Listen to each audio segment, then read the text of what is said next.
Tell me a story. Well, I'm going to turn off the music for a second then. One of these stories is one that one of my scouts named Human Wafers. And yes, it's disturbing, just like the name. Basically, you open up and there's a lady in a cloak running through the world. Kind of like a video game world. And everything's topsy-turvy. Like gravity just decided it didn't want to work that day or something. Trees are hanging by their roots. Some are trying to hold on for dear life and still attached to the ground in a way, but they're just like barely holding on. She's running through and she has to like jump off a ledge as it begins to float up into the sky.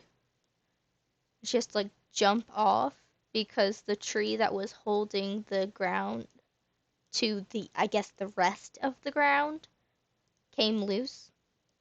And so it started floating up.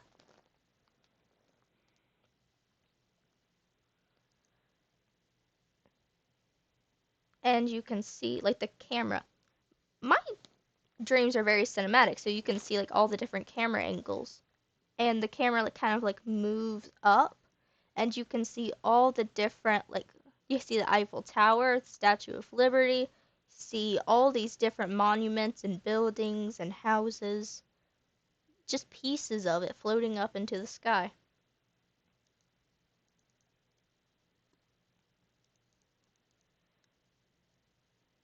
There's a narration, and the narration tells us that it started about a week ago. And for some reason, there's a city. And within the city walls, everything is safe. The gravity is still intact for some unknown reason. But researchers haven't bothered too much with it at that point because a lot of the researchers are gone. The labs are up in the sky. There's nothing they can really do to test it to see if the soil or rock or plumbing is like holding it together.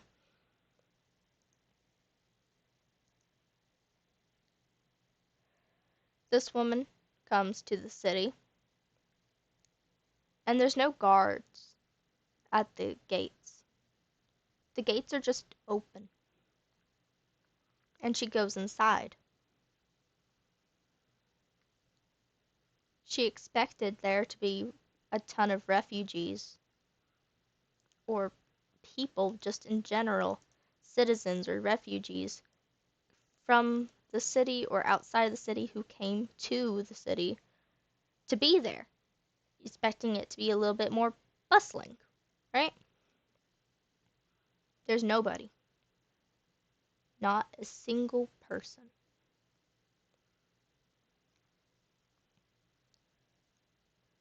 And she sees an old man. The old man comes to her and says, "What are you doing out on the streets?"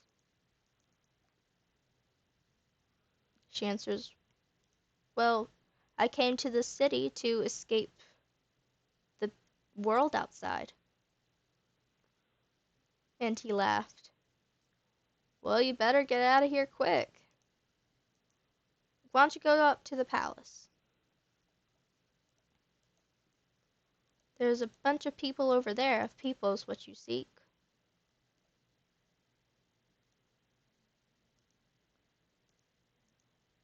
And she asked, "Well, why aren't you there yourself?" He just laughed again. "I would, except I'm too old to sign a contract." She looked at him with quizzitive eyes. She was about to speak again and ask him a question.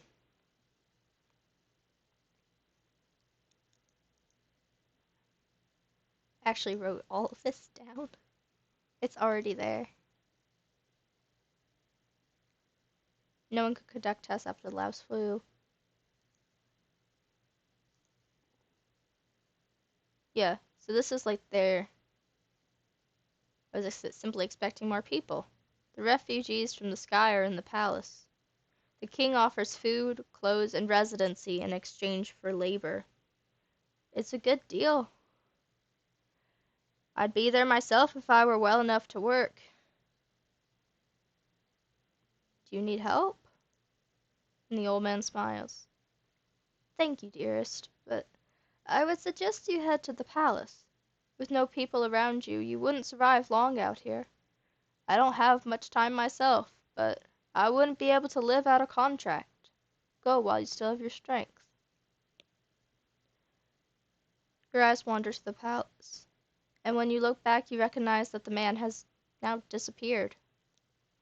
Put up your hood and walk the cobblestone path towards what you hope will offer both a new career and home.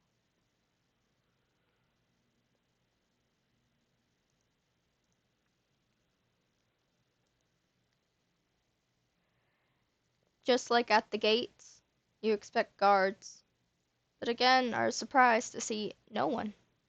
You now expect this to be a pattern and decide that the palace will most likely be empty save for the king. You wander the halls of the castle, trying to find the throne room, and you finally find it after about half an hour of searching. The king sits on his throne, lazily. You've heard of this king before, and he's not known to be a fan of people, no matter how many or how short of a visit. Less than a second of seeing someone else's face too much, and you make a bold move. Your Majesty! Keep your head down and kneel in front of his throne. Get it over with. Why are you here? The king asked, annoyed. I seek refuge. One of your citizens told me that you trade labor for living costs. The king rolls his eyes and snaps his fingers. A guard, seemingly out of nowhere, appears, with nothing but a contract and quill on a silver platter. Sign here. The guard points to a dotted line on the contract. You look up to read it, and it's a single-page document, which is a bit abnormal, but at least it means there's no secrets. The rules state, I will obey the rules of the facility. I will follow orders of the guards in charge of the facility. I am entitled to a week of training from an associate and guard. After that, any and all rules being broken are susceptible to punishments listed in the documents listed around the facility. The company is not to be held responsible for acts of self-harm or incidents conducted within the facility. There's no details about what this facility is, but otherwise it looks fine, so you sign the document. The paper begins to glow a bright golden color, and a dark shade of gold shimmers in numbers at the bottom of the page. It's a timer, organized in years, months, weeks, days, hours, minutes, and seconds.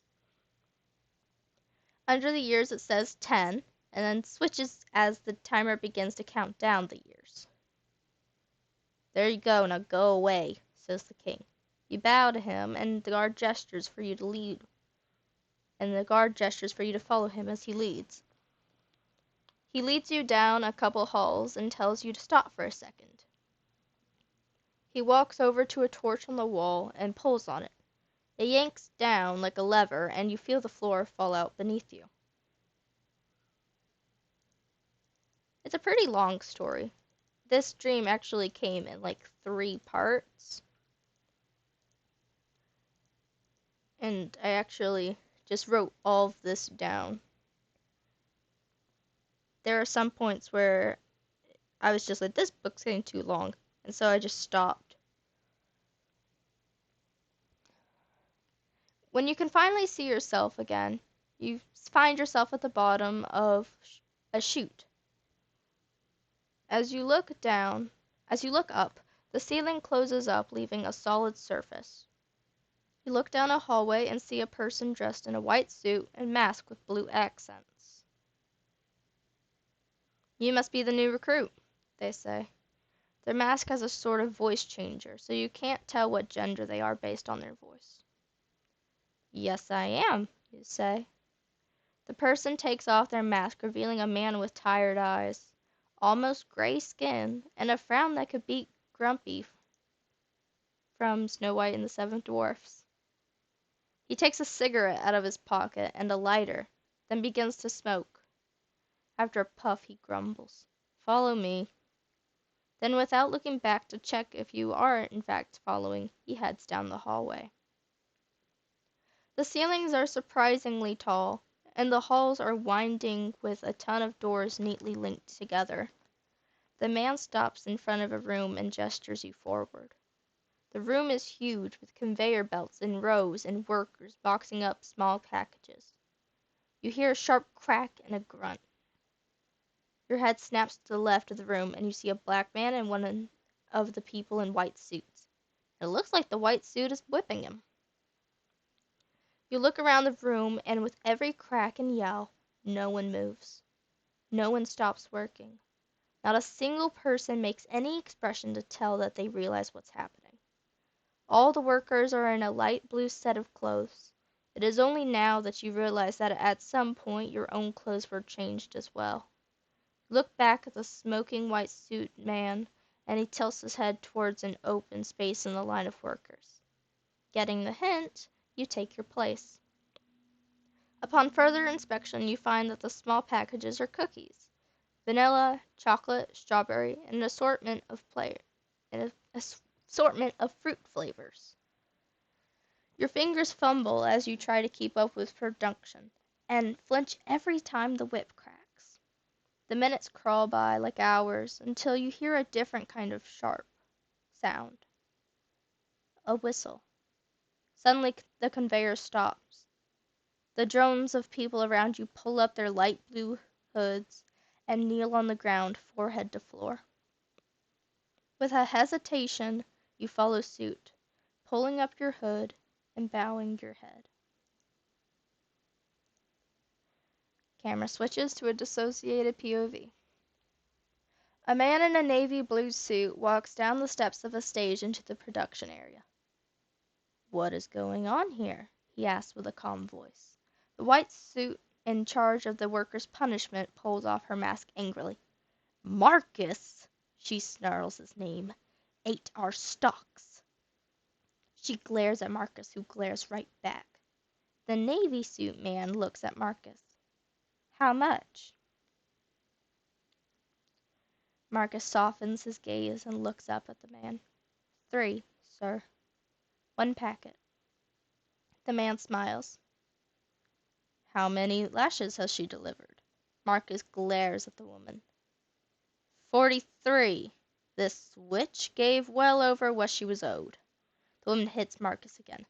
"Make that 44!" Marcus yells.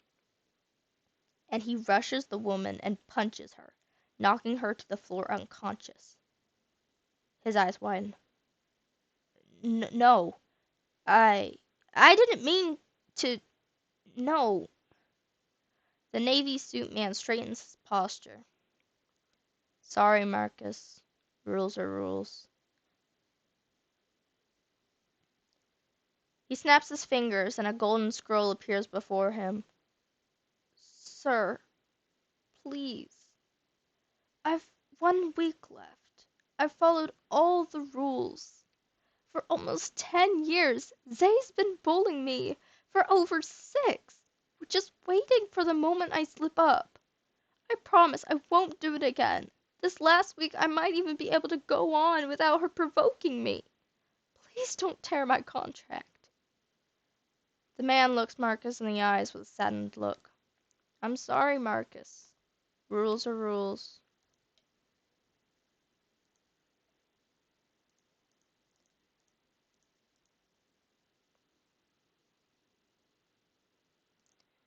I do read a lot. Funny story, when I was in 6th grade, we read the Odyssey, and I was like the only person who could do a boy's voice other than a boy. So there is like 20, 30 guys in this book, and we only had like 4 boys in our class that was willing to voice act. So I got very excited when there was actually finally a girl part, but it got snatched up by another girl every single time. And so when I was reading, I was always a guy. By the end of that book, I ended up reading over 20 guys' voices. And some of them turned out to be like French, English, some of them were Scottish, because I literally could not do 20 guys' voices without breaking into accents. Literally impossible. And so some of my classmates actually said, like, why'd you make him French? And I was just like, how else do you expect me to do it? You expect too much of me.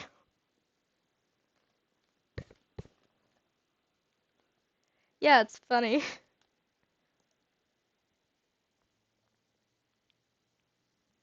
A clear rip of paper fills the room. This is the sound that finally gets a reaction. No one speaks, but a couple of them tense or stir. The navy suit leaves and blows his whistle on the way out. At once, everyone stands up. Some get back to work, some take off their hoods, but all of them look to where Marcus used to be. You finally get the hang of boxing cookies after the hour is up, but your mind can't stop swirling. Where did Marcus go? What was that paper? Yours looked a lot like it, so if you break any rules, could you suffer the same fate? At last the shift is over, and everyone makes no effort to stall getting out of the factory. The guard with cigarettes comes over. It smells like he's taken the liberty of having a couple drinks. He acts like it too. He slurs a few, and then mutters, "Slum first day, eh?" "What happened to Marcus?" you blurt out. The man's laughter stops abruptly. "Some kind of binding magic. That scroll you signed? That's the thing that'll tell you if you make it out of here. Some of the rules here are no joke. Some broken rules end with a tattered scroll, some with physical punishment. Neither one is good." He wraps his arm around your shoulder. "My advice? Follow orders. I'm only your guide for this week, but if any guards decide to try and bully you, find me.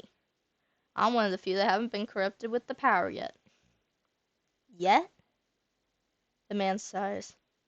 "It's only a matter of time. I've been here a couple of months. I'd say give me a year at most." He takes his hand off you and begins to walk down the hall. "I need to show you your room." He turns his head towards you and gives you a big smile. "You'll love these kids," he says with a sarcastic tone. About 30 doors down, he stops and gestures towards the entry. "Here you go. Try not to make any enemies." Then he leaves. You step into the room and find 2 young people on one set of the 2 bunk beds. The boy on top of the bunk is blond with a green cloth around his neck. The girl has dusty brown hair with a blue cloth around hers. "You must be our new roomie," says the boy. He jumps off the bed and lands neatly on the floor. He pulls a pink cloth out of his pocket and takes your arm. In a couple movements he has it wrapped around your wrist like a bracelet. "What's the cloth for?" He holds a smile, which seems a bit too cheerful given the situation. "Institution branch. I've got farming. Leela's got prep. You have boxing." He gestures at the cloth. Leela rolls her eyes. "Boxing is the worst." See, these are the kind of spams I get. Stupid. Get out of here. Over here. Get out of here. Goodbye.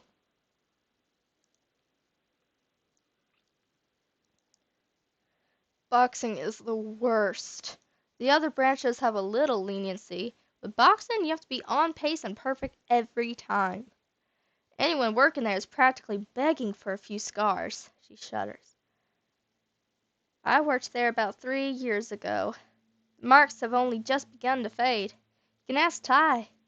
It was really bad when I first got them. Ty nods vigorously and lets his smile drop for a moment. Then he snaps back into place and continues. Anyway, this is your bed. Of course, we don't have another roommate to fill the fourth spot, so really you can have top or bottom. Your choice. He turns away and climbs back into his bed. A couple hours later, Ty and Leela decide to go to dinner. You decide to spend the time in your bed, 'cause you just aren't hungry. Almost as soon as they come back, it's time for lights out. Leela props herself onto her elbow and looks at you. I'm sorry you had to come here. You shrug. It's a lot worse outside. Leela looks down. Me and Ty were dropped off here when we were 12. Our stepdad wanted us gone, and Mom couldn't take care of us herself, so she decided the institution would be a safe place for us. She was wrong, but there wasn't a way to know. Leela isn't looking at you anymore. Her eyes have drifted elsewhere. Not to the floor either, more like to the back of her mind gazing at memories. How old are you now? You ask. You don't really know how to make her feel better, so the best you think you can do is continue the conversation and add some hope. 17, Leela responds. I was 14 when I was working in boxing. You? 19, almost 20. Be 30 when I get out of here. Leela nods. May I ask why you decided to come here? You smile for a second.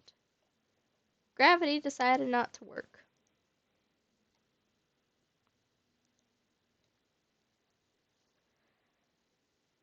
There's a lot of stage directions here.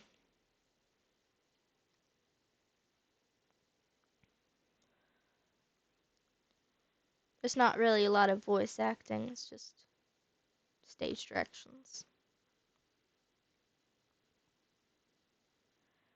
Marcus appears in a white room. Have you read the story to other people before?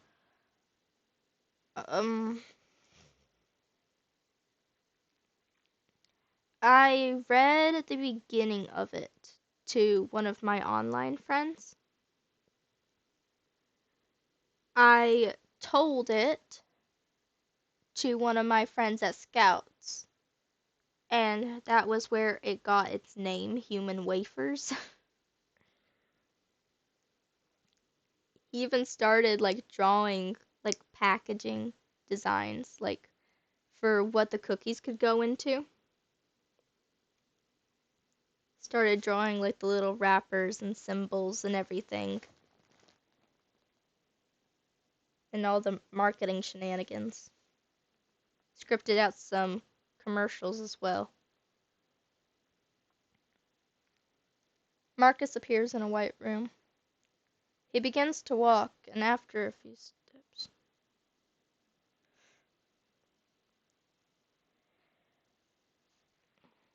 it needs a little bit of refining, and I'm not entirely sure how I would continue writing it.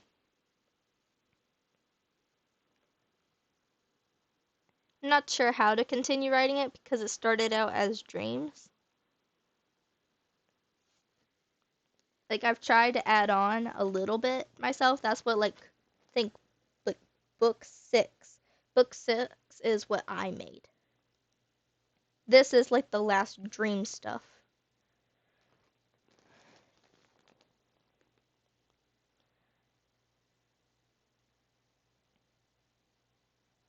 Takes a few minutes and he's gone. In another room lower down, you see a line of bottles on a conveyor belt. A pipe gets magically refilled with what looks like chocolate. The pipe fills a bottle, and the camera follows the filled bottle during its journey through the factory. The bottle passes a kitchen where workers are prepping ingredients, such as pineapple, strawberries, cherries, chocolate shavings, and bananas. The bottle goes to another room where a worker pours it into a mold, and puts the mold into the oven. After the cookies are done, another worker takes out the mold and empties it onto a different conveyor belt. The cookies then go into the boxing branch, and the camera goes dark after a worker puts the cookies into a box and closes the lid. Yeah, that's the truth. Like, I could try to animate it, but there's a lot of detail here. So this one is one that I wrote.